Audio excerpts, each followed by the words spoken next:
আক্রমণকারীদের পাশে দাঁড়ায় তা হবে যুদ্ধে তাদের সরাসরি অংশগ্রহণ। তেহরান থেকে জানানো হয়েছে যুক্তরাষ্ট্র ও ইসরায়েলের যৌথ অবৈধ আক্রমণের মধ্যে যে কোনো বিদেশি সমর্থন সংঘাতকে আরও জটিল করে তুলতে পারে। ইরানের এই সতর্কবার্তায় স্পষ্টভাবে প্রমাণ করেছে নতুন নেতৃত্বের অধীনে দেশটি তার প্রতিরক্ষা নীতি এবং কৌশলগত অবস্থান দৃঢ়ভাবে বজায় রাখছে এবং কোনো দেশ যদি এর বিরুদ্ধে পদক্ষেপ নেয় তা সহজভাবে উপেক্ষা করা হবে না। ইরানের প্রেসিডেন্ট মাসুদ পেজিশকিয়ান রবিবার এক ফোন আলাপে ফরাসি প্রেসিডেন্ট ইমানুয়েল ম্যাক্রোকে সতর্ক করেন। তিনি স্পষ্ট করে বলেন, কোনো দেশ যদি হামলাকারীর পাশে দাঁড়ায় আমরা সেটাকে সরাসরি যুদ্ধ ঘোষণা হিসেবে বিবেচনা করব। ইরানের সামরিক ও কূটনৈতিক মহল বলছে ফ্রান্সের যে কোনো সমর্থন আঞ্চলিক উত্তেজনাকে আরো দীর্ঘায়িত করবে। প্রেসিডেন্ট পেজুশকিয়ান উল্লেখ করেছেন যে স্কুল, হাসপাতাল ও গুরুত্বপূর্ণ নিরাপত্তা অবকাঠামো সহ বেসামরিক লক্ষ্যবস্তুর উপর আক্রমণ চালানো হয়েছে, যা আন্তর্জাতিক আইনের স্পষ্ট লঙ্ঘন।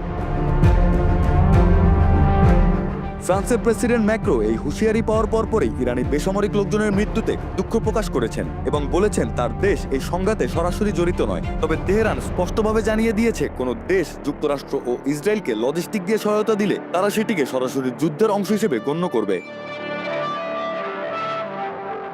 বিশ্লেষকরা মনে করছেন এই হুঁশিয়ারি শুধুমাত্র ফ্রান্সকে লক্ষ্য করে নয়, এটি সমগ্র পশ্চিমা জোট এবং মধ্যপ্রাচ্যে যুক্তরাষ্ট্রের সামরিক উপস্থিতিকে উদ্দেশ্য করে দেওয়া শক্ত বার্তা। ইরান দেখাতে চাইছে নতুন নেতৃত্বে দেশ তার প্রতিরক্ষা নীতি আরও কঠোরভাবে বাস্তবায়ন করবে। তবে পরিস্থিতি আরো বিপজ্জনক হয়ে উঠতে পারে। মধ্যপ্রাচ্যের বিভিন্ন দেশে মার্কিন সামরিক ঘাঁটি রয়েছে এবং এসব লক্ষ্যবস্তুতে হামলা সংঘাতকে দ্রুত বড় আকারের আঞ্চলিক যুদ্ধে রূপ দিতে পারে। ইরান ইতোমধ্যে সামরিক প্রস্তুতি জোরদার করেছে এবং নতুন সর্বোচ্চ নেতা মোস্তফা খামেনির নেতৃত্বে প্রতিরক্ষা ব্যবস্থা সচল রাখার লক্ষ্য নিয়েছে।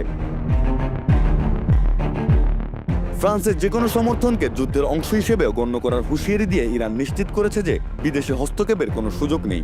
নতুন নেতৃত্বের অধীনে ইরান প্রতিরোধ এবং রাজনৈতিক কৌশলকে আরও দৃঢ়ভাবে প্রয়োগ করতে চায়। এ পরিস্থিতি আন্তর্জাতিক পর্যবেক্ষকদের জন্য একটি শক্ত বার্তা বহন করছে। মধ্যপ্রাচ্যের সংঘাত এখন আর শুধুই আঞ্চলিক নয়, এটি বিশ্ব রাজনীতির জন্য সরাসরি ঝুঁকি। ইরানের স্পষ্ট হুঁশিয়ারি, নতুন নেতৃত্বের অধীনে সামরিক ও কূটনৈতিক দৃঢ় অবস্থান এবং ফ্রান্স সহ বিদেশি শক্তির সম্ভাব্য পদক্ষেপ মধ্যপ্রাচ্যের উত্তেজনাকে আরো তীব্র ও অনিশ্চিত করে তুলেছে।